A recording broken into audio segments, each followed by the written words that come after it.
In this lecture, we will discuss what is retardation, what is deceleration, or what is negative acceleration.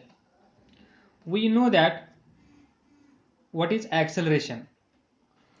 Acceleration takes place when velocity of the body changes.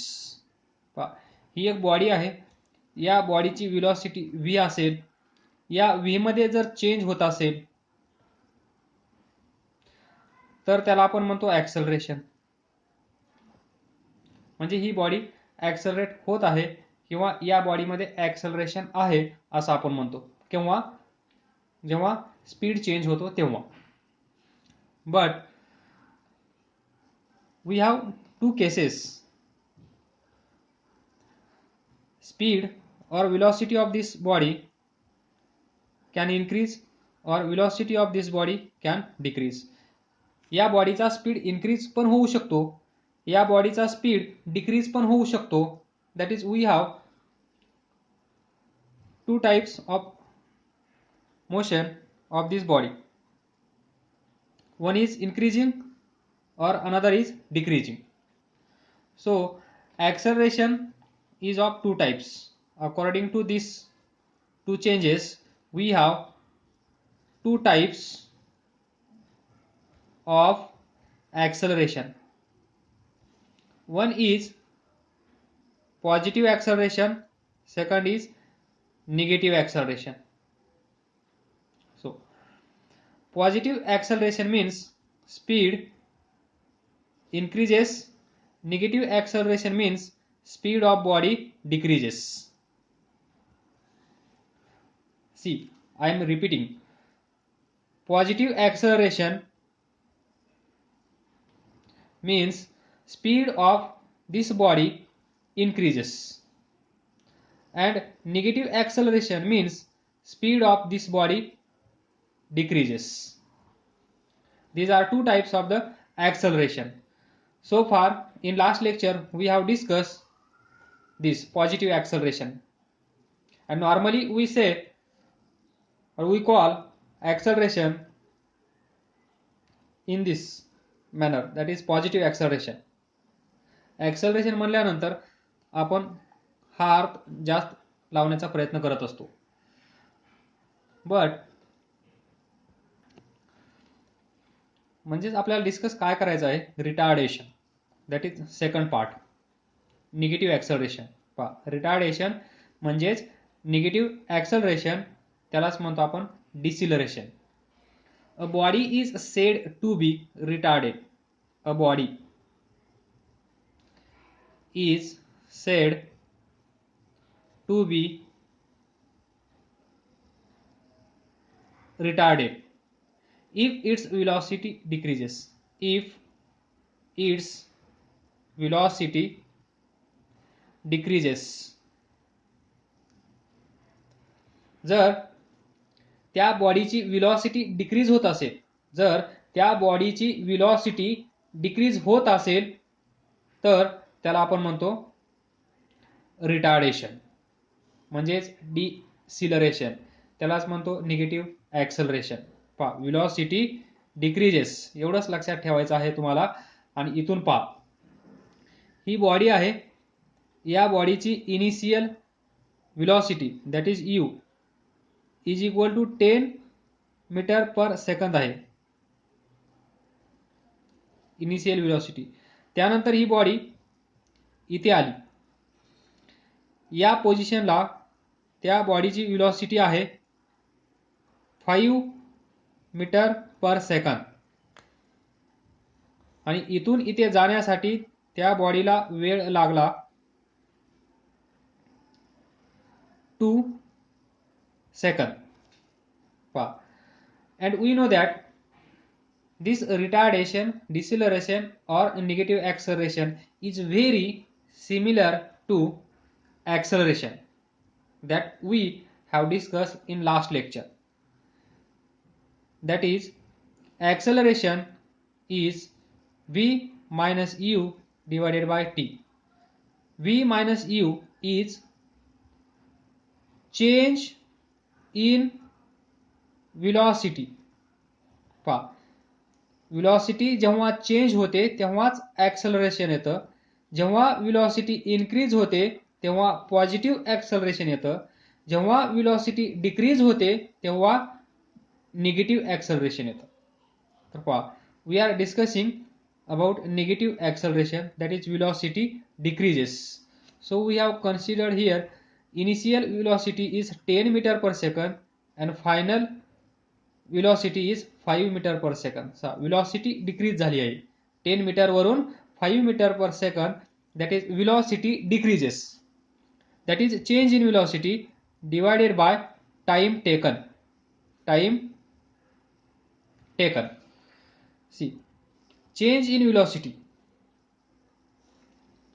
acceleration A is equal to V, final velocity किती आहे 5 minus U is initial velocity and it is 10 meter per second divided by time taken to this change. हा change होण्यासाठी किती वेळ लागला 2 second. So 2, 5 minus 10 minus 5 divided by 2, it comes minus 2.5 meter per second square. Everything is same.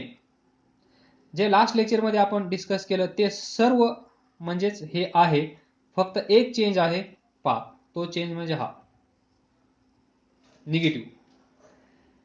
This negative acceleration, जिथे negative sine आला असेल तिथे असं समजायचं की त्या बॉडीचा स्पीड काय होत असेल डिक्रीज. त्या बॉडीचा स्पीड काय होत असेल डिक्रीज. जेव्हा स्पीड डिक्रीज होतो तेव्हा येतं निगेटिव्ह ॲक्सलरेशन किंवा डिसिलरेशन किंवा रिटार्डेशन. अपोज मोशनला अपोज, व्हेलॉसिटी डिक्रीज म्हणजेच निगेटिव्ह ॲक्सलरेशन, आणि ते तुम्हाला इथून दिसत आहे निगेटिव्ह साईन आला आहे म्हणजेच निगेटिव्ह ॲक्सलरेशन आणि स्पीड डिक्रीज होत आहे, त्यालाच आपण म्हणा रिटार्डेशन किंवा डिसिलरेशन. युनिट वगैरे सर्व सेम, वेक्टर क्वांटिटी सेम, काही चेंज करायचं नाहीये बाकी. फक्त negative acceleration is called retardation.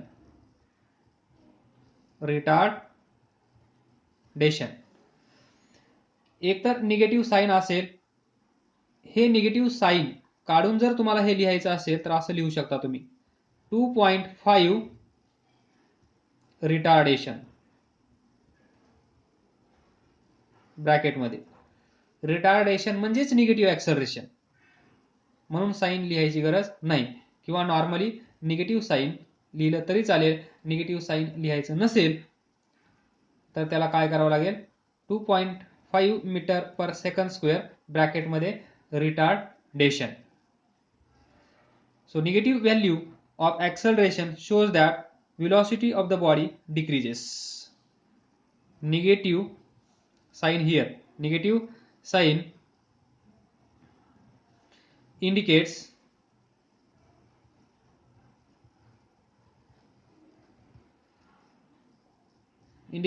velocity of the body,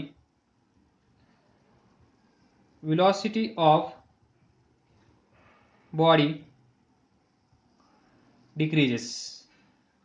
म्हणजे त्या बॉडीची व्हेलॉसिटी डिक्रीज होत असेल तर ते ॲक्सलरेशन निगेटिव्ह असतं, आणि ते निगेटिव्हचा अर्थ काय velocity of body decreases. Next topic छोटासा 2 ते 3 मिनिट लागतील. Average velocity. We have discuss average velocity in velocity section, that is AVG is equal to displacement